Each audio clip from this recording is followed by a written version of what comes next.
Thank you. In 2018, I performed at the Nobel Peace Prize Concert.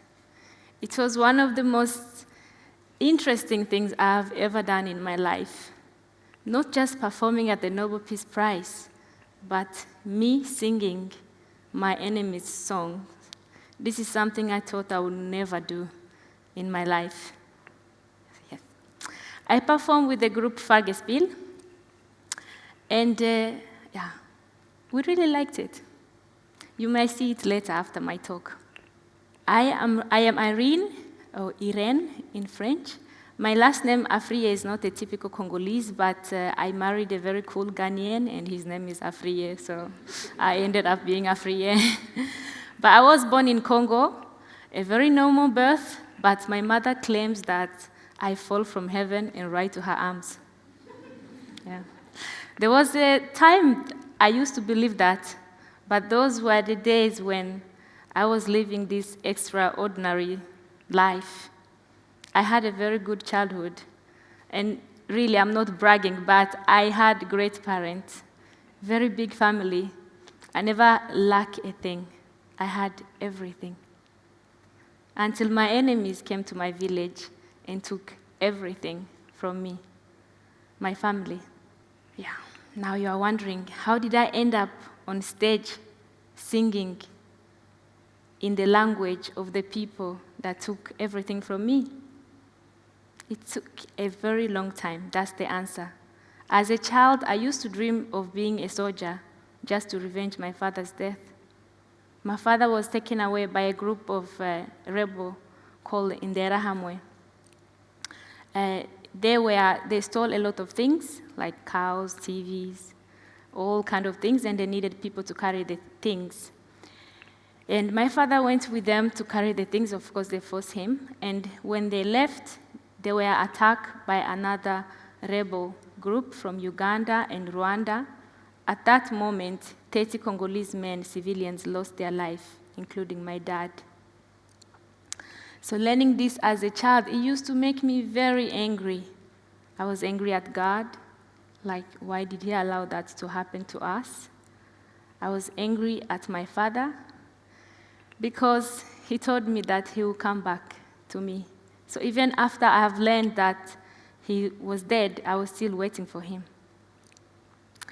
I was also very angry at people from Uganda and Rwanda. I have to say I literally hated them. And how did the Ugandan and the Rwandans ended up in Congo? It started in 1996 when a man called Kabila, Laurent Désiré Kabila, he wanted to remove another man called Mobutu Sese Seko from power. And to make it, he had to ask neighboring countries for help.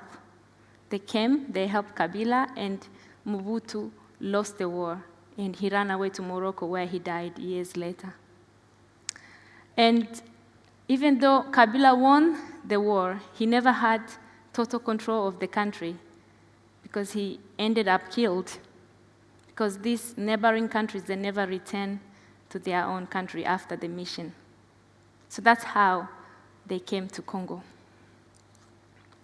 Now, I really learned this song. I performed in Fargespill at the Nobel Peace Prize in the refugee camp in Malawi. I was living there. I hated living there. And we have a lot of different activities. People would sing, dance, read poems.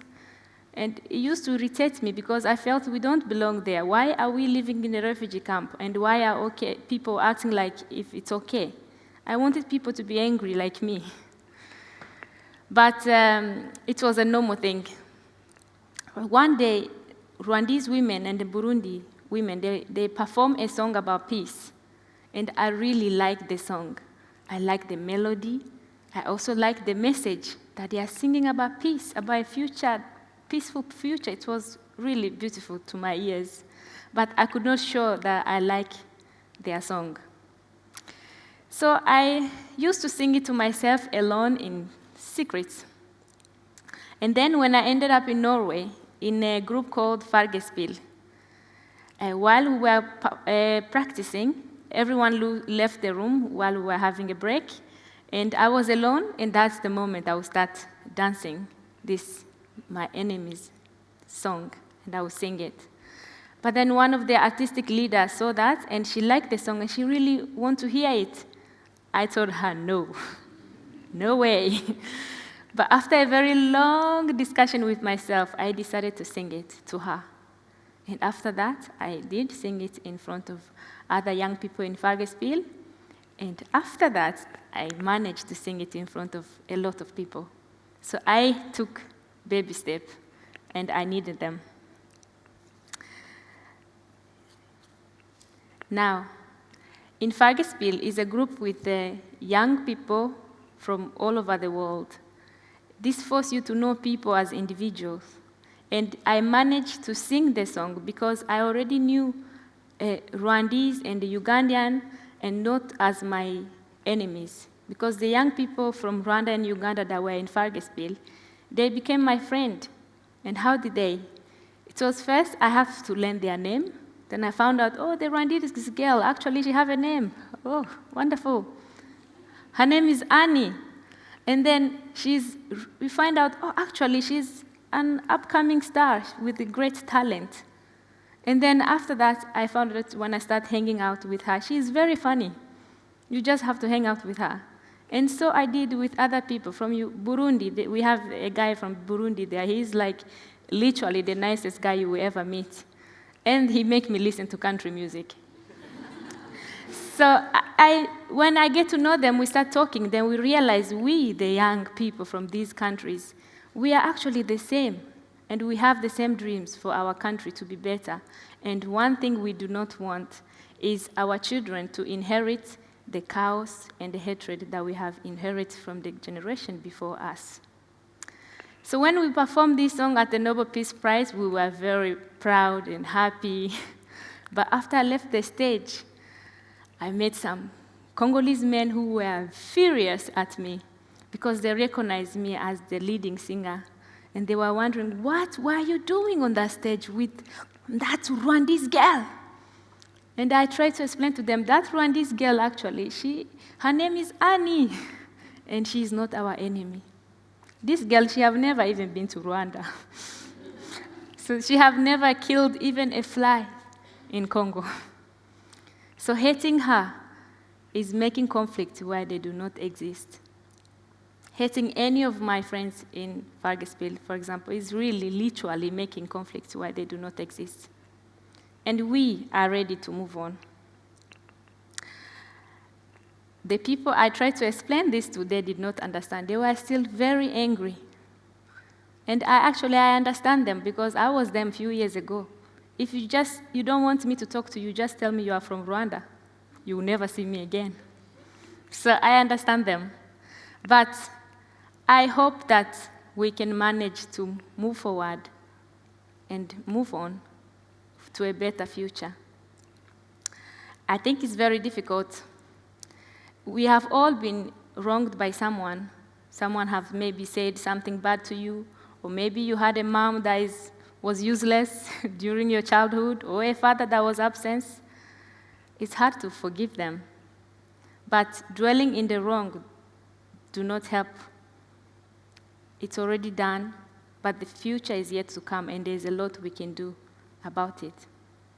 As I say, it's very difficult, and that's why it's very good to have good role models like Nelson Mandela, who also have experience in justice.